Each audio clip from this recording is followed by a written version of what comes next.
Something I see over and over with my students is a lack of clarity on when to post, where to post it. And what they don't realize is that that really comes from a lack, more than just a lack of, um, I don't know what to post, kind of itis, I'll call it, right? It's really that they have a lack of that foundational branding piece and they don't really even realize that or see that. And over, I have found that once they have those foundational pieces in place, once they're clear on what that foundational branding is, then that content creation piece just flows, right? So if you're somebody that would love to be able to just flow through your content where it's not I don't know what to write, or I don't know what to post, or I don't know what to talk about. If you'd like to be able to eliminate that from your language, then this is going to be something you're going to want to stick with me on. I'm going to go through 3 different pieces that I have done, that I've used, that has worked for me, and that I've also used and helped other students with, that has been effective for them as well. So I have another video. I want to reference something else. The last live I did, so I would recommend, if you didn't see that, scroll through. After you watch this one, scroll through and go back to that live, because it's kind of a starting point and some work that I'd like you to do and prefer you to do before you do the actions here, because it'll help you be even more clear. But today we're going to talk about that branding piece, okay? So as you're hopping on, please say hi. Let me know where you are watching from. A little bit about me, and I'm just kind of looking through my notes, so I apologize. But if you are new here, then welcome. I'm excited to have you here. I'm Debbie Dunford. It's great to meet you. I'm here in the Salt Lake Valley area of Utah, and it is as I look out my window, it's a beautiful sunny day. And what my husband and I do, we're with David and Debbie Dunford. We're co-founders of that, and we show online networkers how to strategize to attract a constant flow of prospects, teammates, and to get those sales through branding, through automation, through systems, through something I call mind mastery rather than mindset, through servant leadership, and through leverage. Okay, so that's what we do. That's a little bit about us. As you're joining, like I said, go ahead and make sure and say hi. Even if it's a replay, just put hashtag replay so that I can be sure and come back and talk with you.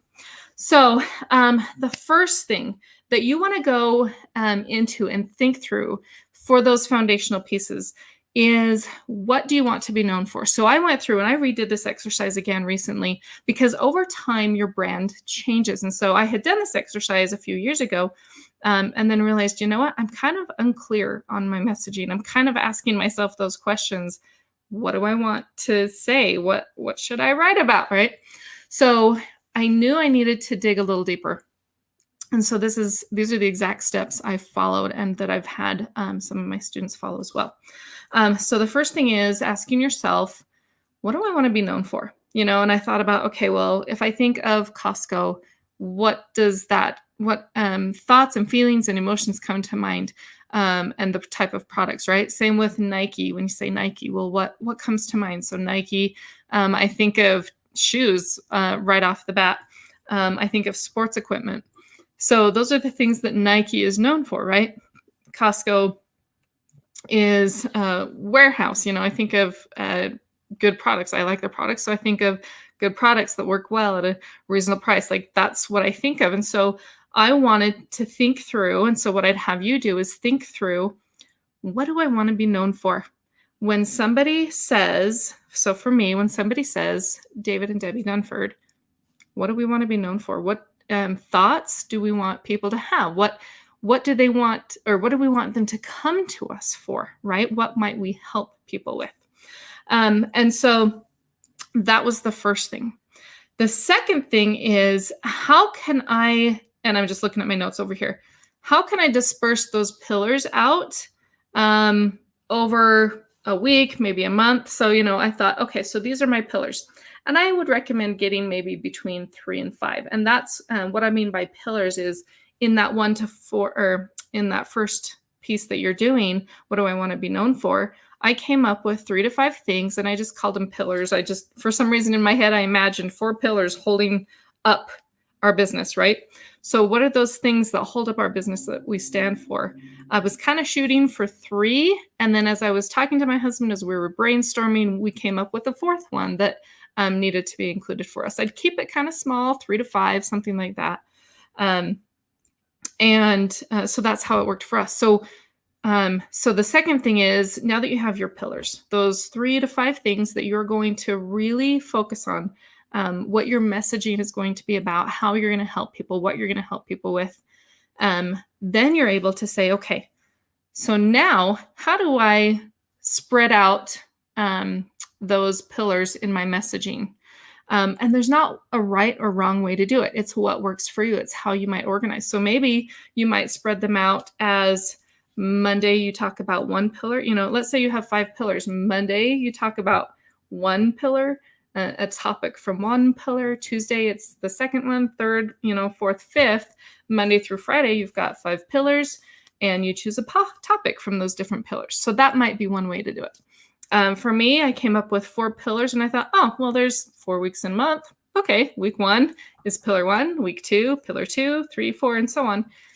And got those really, figured out how I might organize it to get that message out there. Okay.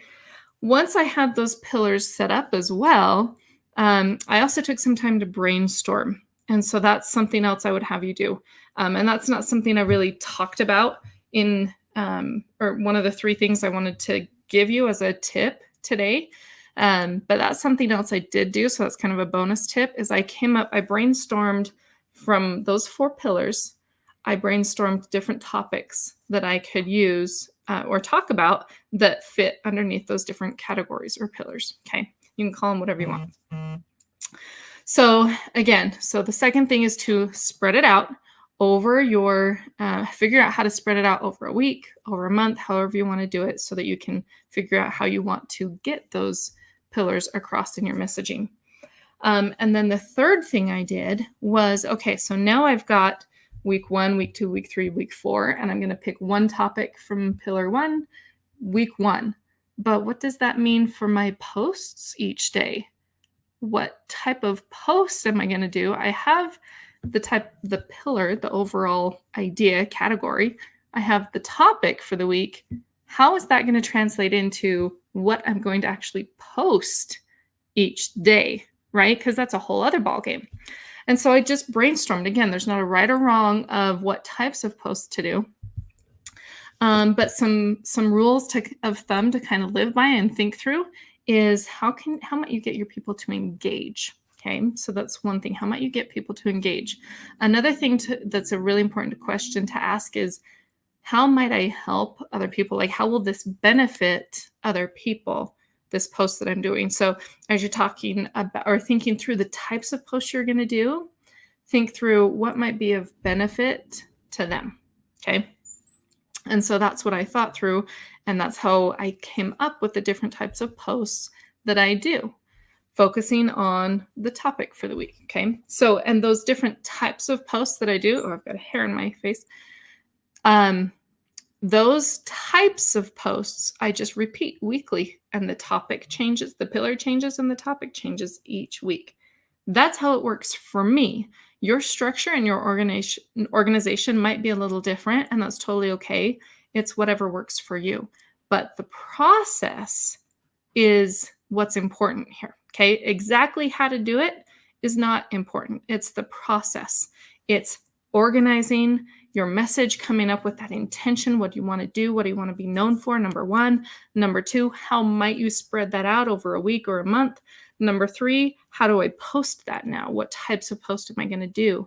And so creating, once that structure is in place, then you have just created a system for yourself. You've created something that you can go back to and rely on week after week after week, so that it's no longer is it, I don't know what to post.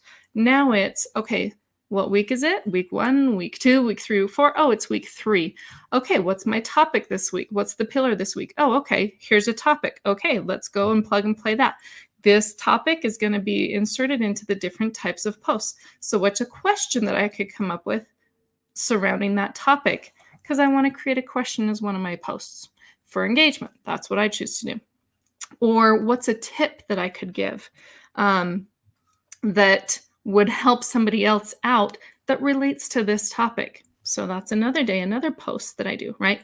So it's a plug and play system now rather than, okay, it's I got to post something and I don't know what to post. Okay, it's like 8 o'clock at night. What should I do? Oh, okay, let me go find a blog. Let me see. Let me go do some Google searching and try to find something, an idea that I had, right? It eliminates that confusion. It eliminates even that overwhelm, because sometimes when there's so much out there you can choose from, it's so overwhelming. We don't know where to simplify it to, right? It creates that simplicity, creates that system so that it's just plug and play and go. And it even allows you, once you've got that in place, and that takes some time to create those different pillars. I mean, I spent several days thinking through this of what pillars I wanted to go with and to have be our pillars, because this is what our messaging was going to be about. This was going to be the basis for all our messaging, right? So I wanted to make sure I was crystal clear on that. And once all of that was in place, then it's, oh, I can create my content for an entire week pretty simply and without taking too much time, because I have a system that I can plug into and use. Okay, so let me know what you got from that. Let me know your biggest takeaway from that. I would love to get your feedback on that. And also make sure and join us. If you have not followed our page, please make sure and do so. You just go onto our fan page at David and Debbie Dunford. And then you go ahead and click the follow button that's below our picture. And then you'll be able to be notified whenever we go live, so that you can get those tips and trainings that we are learning as we go on our journey. As we've worked on our business for a few years now, we've got a lot of skills under our belt. We have a lot of experience. We have a lot of failures. We have a lot of successes. And so we are bringing to you what we've learned so that you can have that one more foot forward than we did. So please make sure and join our fan page. We'd love for you to do that, to follow us so you can be notified. And we'll see you live next Wednesday. See you later. Bye.